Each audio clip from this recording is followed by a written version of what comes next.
12 million copies worldwide and scored her 5 Grammy nominations. Please say hello to Avril Lavigne.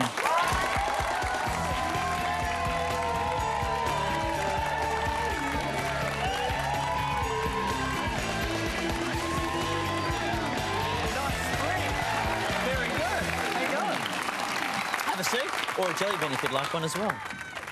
How you doing? Good. You doing well? Uh-huh. Now, tell me a little bit about this Ferris wheel incident that I've heard about, Avril Lavigne.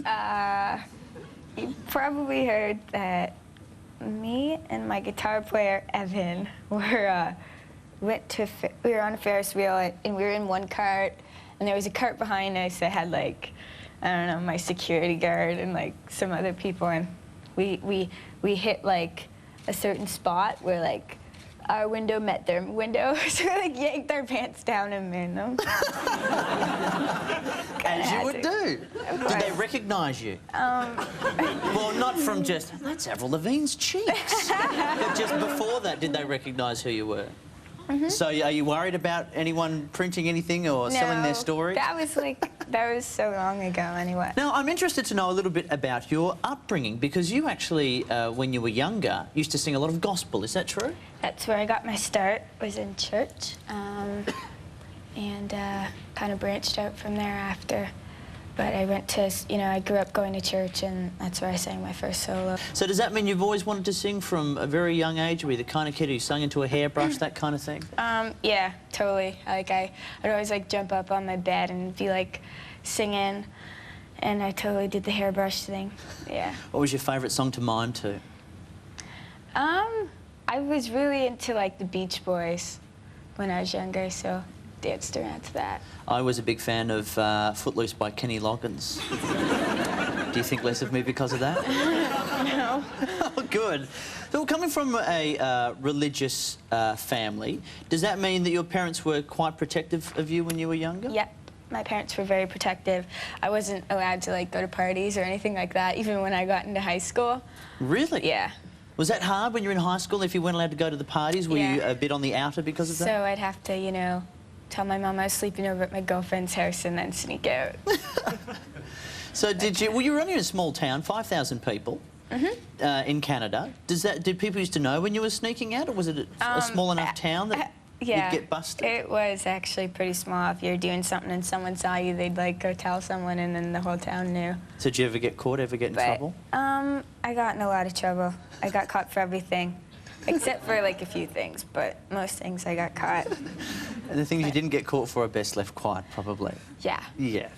Well, I'm interested to know then, from your upbringing, from your background, how did you get to be where you are now, with the look you've got now, which is, it's very tough, it's very rock. How did that come about? Was it an intentional thing, or was it just, is it just a stage you're going through in your life? Me growing up and becoming my own person, and, just because I was brought up in a Christian home doesn't, mean that I'm going to be like this kid with strict morals. I mean, I have morals, but, I grew up to be my own person. And well, how do you feel about this whole anti-Britney tag that keeps getting bandied about a bit? Not just for you, but for all these other performers as well. It's kind of weird. I mean, I did say a couple things better in the beginning, but, I mean, I don't really consider myself to be an anti-Britney, but, it's just kind of a label that the media is sticking on me, just like they like to do. That's what the media does. Because you are only 18, have you found it tough getting into...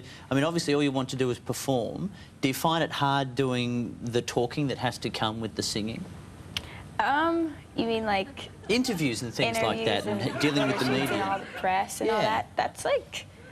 Yeah, my least favorite part is, like, the other stuff, I thought, like, I didn't really know that there was so much besides performing to do with what I do. Like, I just kind of figured when I was in the studio writing and recording my songs that as soon as my CD got released, I'd, like, jump right onto stage and sing. And it took, like, months before I even got to perform, like, my own concert. And you just have to work for it, and you promote yourself and get your name out there, and there will always I'll always have to do interviews and, you know, always be promoting something, whether it's, you know, in the beginning I had to promote myself as a new artist, but next I'll have to promote my second record.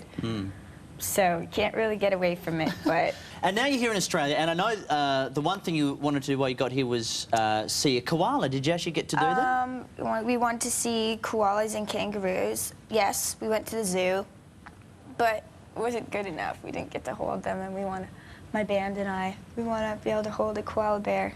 Well, that's what we thought would happen, which is why we've got one with us right now. Oh, my God! His name is Don the koala. This is Todd, and we've actually got one, so you can actually get up close and touch one. Because you weren't allowed to touch one when you were at the zoo, is that correct? No. Oh, There you go. This is Don. Say hello to Don. Give me a scratch. This is Todd the keeper. This is Don the koala. Because you're like me, you are a bandit for nature documentaries and animals, aren't you? God, it's so cute. It is. And he smells funny, which is what I like.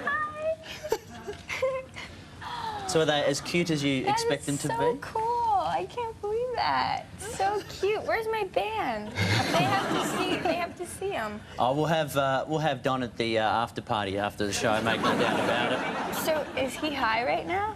Oh, not really high. He's just checking things out. Yeah, on all the leaves they get high. It's just that his leaves don't have many nutrients in it, so that's why he sort of sleeps all day. Oh. No, he loves all the attention. Oh my God, I can't believe I'm touching one right now. Have you touched one before? No, I haven't. Todd must go out on the weekend with a koala. Let's go. Have you touched one before? Well, we'll leave you to get more acquainted so you can catch up with Don properly. But thanks very much for coming on the show. It's been a real pleasure having you, and enjoy your stay while you're in the country. Thank Avril you. Lavigne, everyone.